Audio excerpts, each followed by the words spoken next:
নমস্কার, ব্লগে পাইলে আপনাদের সকলকে স্বাগত। আশা করি আপনারা সকলে ভালো আছেন, আমিও ভালো আছি।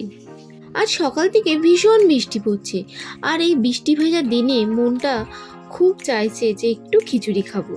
তা যেটা ভাববো সেটাই তো করব। তাই ঝটপট কাজে লেগে পড়লাম। ঘরে যত সবজি ছিল সব সবজিগুলোকে একসাথে নিয়ে কাটলাম, কেটে নিয়ে এখন লেগে পড়বো আমি খিচুড়ি বানাতে। চলুন। এখন এখানে মুগ ডালটা সিদ্ধ বসিয়ে দিয়েছি, আর চালটাকে একটু পরে দেবো, সিদ্ধ হয়ে যাওয়ার পর ডালটা কিন্তু এখানে আমি ভেজে নিইনি। আপনারা চাইলে ভাজতেই পারেন, কারণ আমার ছেলেটা খাবে তো সেই কারণে আমি ডালটা ভাজিনি। এই যে ডালটা সিদ্ধ হয়ে গেছে অর্ধেক প্রায়, তাই আমি এখন গোবিন্দভোগ চালটা অ্যাড করলাম।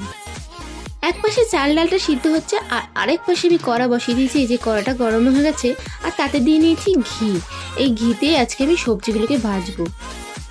ঘিটা গরম হয়ে গেছে, আর আমি এতে দিয়ে দিলাম এখন সামান্য পরিমাণে নুন, যাতে আমি সবজিগুলো ছাড়লে তেলগুলো না আমার গায়ে ছেটে।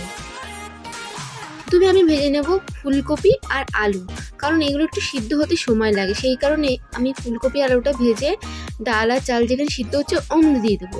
তারপর আমি বাকি সবজিগুলো একসাথেই ভাজবো। তো চলুন ভাজি আগে এগুলোকে।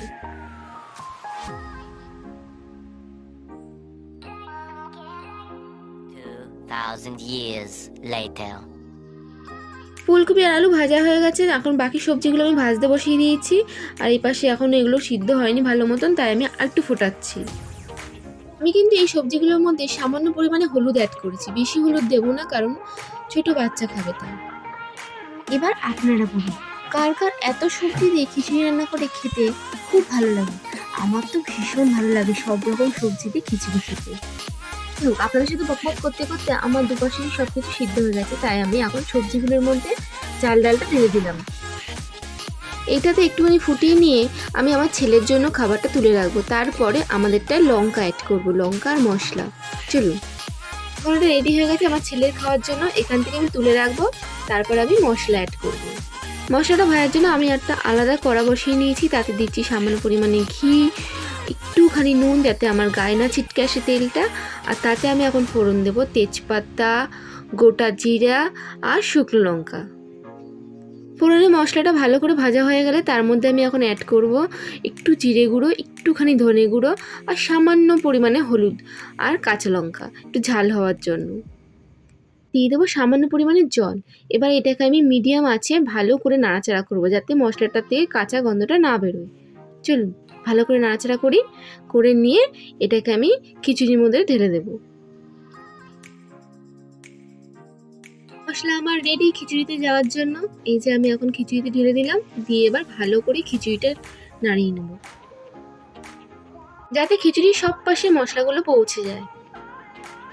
নামানোর আগে আমি নুন, চিনি, ঘি স্বাদ মতন দিয়ে নেবো আরেকবার, দিয়ে আমার খিচুড়ি রেডি।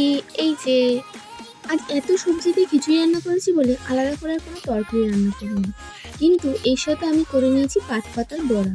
আপনাদেরকে দেখানো হয়নি, কিন্তু আমি আলাদা করে পাটপাতার বড়া ভেজে নিয়েছি, যেটা আমার খুব প্রিয়। যার যে জিনিসটা প্রিয় আশা করি তারা সেটাই বানানোর চেষ্টা করে খিচুড়ির সাথে। আমিও সেটাই করেছি। খিচুড়ি বানানোর ভিডিওটা আপনাদের কেমন লাগলো অবশ্যই কমেন্টের মাধ্যমে জানাবেন। আজ তাহলে ভিডিওটি এই পর্যন্তই রইল। আপনাদের সাথে দেখা হবে আবার অন্য কোনো নতুন ভিডিওতে। আশা করি ততদিন আপনারা সকলে সুস্থ থাকবেন এবং সকলকে সুস্থ রাখবেন। টাটা।